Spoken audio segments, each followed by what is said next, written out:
দীর্ঘদিন থেকেই বেহাল রাস্তা। এই রাস্তা সংস্কারের দাবিতে শুক্রবার সকাল 11টা নাগাদ পথ অবরোধ করে বিক্ষোভ প্রদর্শন স্থানীয় বাসিন্দাদের। উল্লেখ্য, কোচবিহার পৌরসভা ৬ নম্বর ওয়ার্ডের দুর্গাবাড়ি সংলগ্ন SN রোড দীর্ঘদিন থেকে বেহাল অবস্থায় পড়ে রয়েছে। শহরের প্রাণকেন্দ্রে অবস্থিত এই গুরুত্বপূর্ণ রাস্তাটি দিয়ে প্রত্যেক দিন প্রচুর পরিমাণে যানবাহন চলাচল করে। স্থানীয় বাসিন্দাদের অভিযোগ, বেহাল রাস্তার কথা প্রশাসনকে বারংবার জানানো হলেও পৌরসভা বা পূর্ত দপ্তর রাস্তা সংস্কারের উদ্যোগ গ্রহণ করেননি। তাই বাধ্য হয়ে এদিন পথ অবরোধের সামিল হন স্থানীয় বাসিন্দারা। তাদের দাবি, যতক্ষণ পর্যন্ত কোনো প্রশাসনিক আধিকারিকেরা তাদের রাস্তার সংস্কারের আশ্বাস দেবেন না, ততক্ষণ তাদের এই অবরোধ চলতে থাকবে।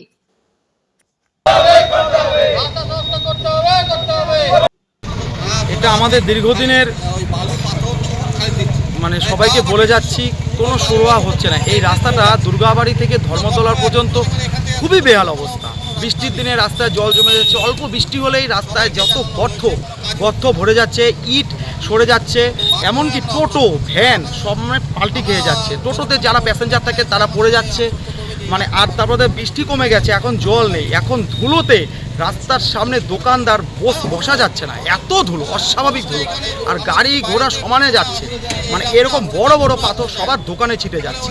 এটা খুব বিপদ, খুবই বিপদ। এর জন্য আমরা এই বিক্ষোভে নেমেছি। কখন থেকে শুরু করেছেন বিক্ষোভ? আমরা 9:30 থেকে। কতক্ষণ চলবে? যতক্ষণ পর্যন্ত প্রশাসনিক কেউ না আসে ততক্ষণ আমাদের বিক্ষোভ চলবে। আপনারা তো এলাকারই বাসিন্দা? হ্যাঁ, এলাকারই বাসিন্দা। আপনার নাম? আমার নাম অরিজিৎ। এই তো দীর্ঘদিন থেকে এই রাস্তা খারাপ চলছে, আমরা ভুগতেছি।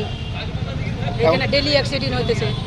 কবে থেকে রাস্তাটা খারাপ? এটা তো হয়ে গেল, তাও তো 2-3 মাস হয়ে গেল। 2-3 বছর হয়ে গেল। 2-3 বছর হয়ে গেল। মানে 1-2 বছর হয়ে গেল। তা এগুলো সারা পাচ্ছেন না? না, এখন কি এই আসে কোনো রকম কইরা জায়গা। এখন কি চাচ্ছেন? এখন আমরা রাস্তা পরিষ্কার চাই। আপনার নাম? আমার নাম সোনা রাজা। দাবি জানিয়ে স্থানীয় বাসিন্দারা বিক্ষোভ দেখাচ্ছে, কি বলবেন এই বিষয়ে? হ্যাঁ, এটা খুবই খারাপ অবস্থা। পিডব্লিউডি এর রাস্তা, বুঝলেন, এই রাস্তাটা হচ্ছে এতটা খারাপ অবস্থা যে প্রায় 3 বছর ধরে এইরকম খালি জোড়া তাপকি। তাতে পিডব্লিউডির সঙ্গে আমি অনেকবার দেখাও করি, এক্সিকিউটিভ ইঞ্জিনিয়ারদের সঙ্গেও কথা বলি এবং জুনিয়র ইঞ্জিনিয়ারদের সঙ্গেও কথা বলি, অ্যাসিস্ট্যান্ট ইঞ্জিনিয়ারদের সঙ্গেও কথা বলি বারংবার। সর্বোপরি পিডব্লিউডির সঙ্গে লাগাতার আমার যোগাযোগ এই ব্যাপারটা নিয়ে আসে। এবং এই রাস্তাটা আপনার 4 নম্বর, 5 নম্বর, 6 নম্বর, 7 নম্বর, 8 নম্বর সবখান দিয়েই গেছে SN রোডটা, কিন্তু সব থেকে নাজেহাল অবস্থা 6 নম্বরে। যেই কারণেই আমাকে দৌড়াতে হয়েছে নাগরিকদের স্বার্থে। এবং ওয়ান ওয়ে যে রাস্তাটা সমস্তটাই এই উপর দিয়ে মাগবানি চৌপতি হয়ে দুর্গাবাড়ি হয়ে ধর্মতলা হয়ে যাচ্ছে। এই মতো অবস্থায় তো এই জায়গাটার বারে বাজে অবস্থা হয়ে যাচ্ছে। আমি যোগাযোগও করেছি, এই খুব তাড়াতাড়ি কয়েকদিন আগেই এক্সিকিউটিভ ইঞ্জিনিয়ার আমাকে জানিয়েছেন যে এই জায়গাটার ওয়ার্ক অর্ডারও এক এজেন্সি পেয়েছে। সেই এজেন্সিও আমার সঙ্গে কথা বলেছে, ঠিক আছে, যে উনি রাস্তাটা পেয়েছে। তা এখন কি সমস্যা আছে সেটাও আমাদেরকে জানিয়েছে কাজটা করতে গিয়ে। সেই সমস্যাটাও আমরা পৌরসভার থেকে আমরা সমাধানের খুবই চেষ্টা করছি। চেষ্টা বলতে খুব চেষ্টা হচ্ছে। যেটা আমাদের এই 9 তারিখের যে লাস্ট বোর্ড মিটিং ছিল, বোর্ড মিটিংয়েও একটা এজেন্ডা ছিল এই পারপাসে, এই রাস্তার পারপাসে। কারণ ওই নিচ দিয়ে যে অ্যাডভেস্টার পাইপটা যে গেছে জলের লাইন, সেটা ড্যামেজ হয়ে গেছে। সেটাকেও সারাই যদি না করা যায় বা না তুলে যদি সাবস্টিটিউট আরও একটা যদি লাইনের ব্যবস্থা না করা যায়, সেটাও হচ্ছে না।